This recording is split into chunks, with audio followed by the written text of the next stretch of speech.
उपमुख्यमंत्री अजित पवार यांनी अमोल कोल्हेंवरती टीका केल्यानंतर खरं तर शिरूर मतदारसंघात मोठ्या प्रमाणामध्ये चर्चेला उधाण आलं आणि यातच सध्या अजित पवार यांनी राष्ट्रवादी काँग्रेसचा दावा केल्यामुळे खरं तर ज्या पद्धतीने आपण पाहतो की माजी खासदार शिवाजी आढळराव पाटील हे खरं तर राष्ट्रवादी काँग्रेसमध्ये येणार अशा चर्चेला उधाण आलं आहे.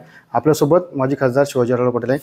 दादा, खरं तर सध्या ज्या पद्धतीने आपण पाहतो की उपमुख्यमंत्री अजित पवारांनी कोल्हेंवरती टीका केली आणि शिरूर मतदारसंघामध्ये मोठ्या प्रमाणामध्ये चर्चेला उधाण आलं.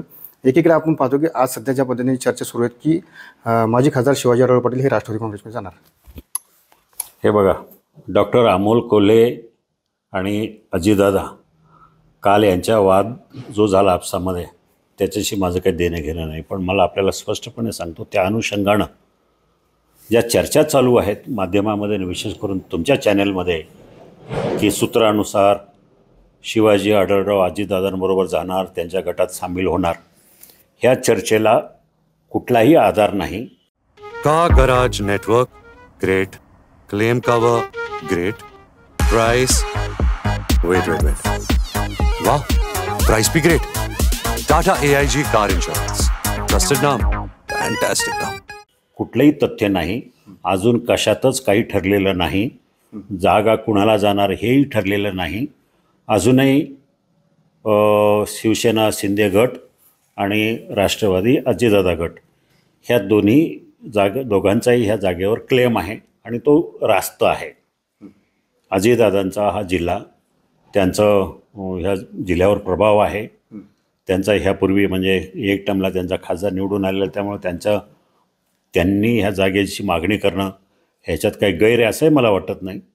दुसरी जर बाजू बघितली तर शिवसेनेचा खासदार 4 वेळा ह्या मतदारसंघातून उभं राहिलं आणि चढत्या मताधिक्यानं 3 वेळा निवडून आलेला आहे, म्हणजे मी. म्हणून आम्ही ह्या जागेवर पराभव झाला तरी मी 5 वर्ष लोकांमध्ये आहे, लोकांची विकास कामं करतो आहे, गावोगावी दौरे करतो आहे आणि 3 वेळेचा इतिहास आमच्या पाठीमागे आहे. त्यामुळं शिंदे गटांचासुद्धा ह्या जागेवर तेवढाच हक्क आहे असं मला वाटतं. आता हे 2 प्रमुख पक्ष दावेदार जरी असले तरी भाजप आणि हे 2 प्रमुख पक्ष एकत्रित बसून जो निर्णय घेईल, अजून वेळ आहे. आत्ताशी कुठं डिसेंबर चालू आहे, अजून जानेवारी फेब्रुवारी मार्चला आचारसंहिता लागण्याची शक्यता आहे. अजून वेळ आहे. पक्ष जागा कोणाला जाणार आहे ते ठरलं नाही, उमेदवार कोण आहे ते ठरलं नाही, इच्छुकांची नावं अनेक आहेत. मग अशा वेळेला तुमच्या चॅनलनं की मी अजितदादांबरोबर जाणं हे कुठंतरी बेजबाबदारपणाचं बातमी देणं चुकीचं वाटलं. म्हणून मी तसं काही नाही आहे, अजून कशातच काही ठरलं नाही. काय होईल तेव्हा बघू भविष्यामध्ये. एक काढून पाहतो ज्या पद्धतीने उद्धव ठाकरे असतील किंवा दानवे असतील यांनी सांगितलं की शिंदे गटाचे जेवढे खासदार आहेत, माजी खासदार आहेत, त्यांना कुठेतरी भाजपच्या तिकिटावरती निवडणूक लढवावी लागेल. हे बघा, आमचे नेते एकनाथ शिंदे आहे, देवेंद्रजी फडणवीस असतील आणि अजितदादा असतील, हे तिघं सांगतील उद्या रोड रोलरचं चिन्ह घेऊन लढा, तर आमची तयारी राहणार आहे. त्यामुळं हे जर-तरच्या गोष्टी आहेत, नंतरच्या गोष्टी आहेत.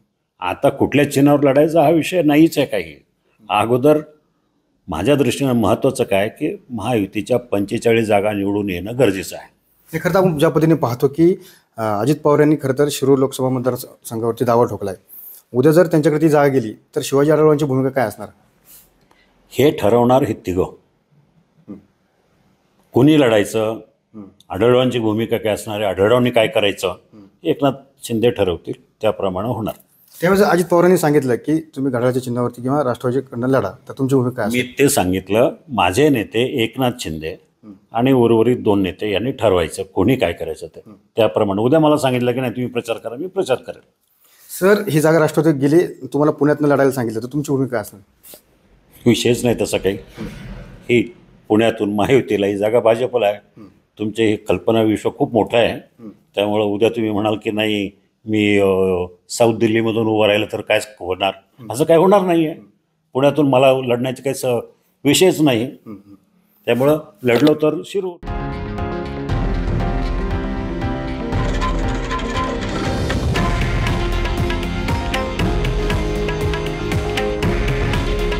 हे आहे देशातील नंबर 1 न्यूज नेटवर्क आणि आपण पाहत आहात TV9 मराठी. काळजी तुमची, हित महाराष्ट्राचं.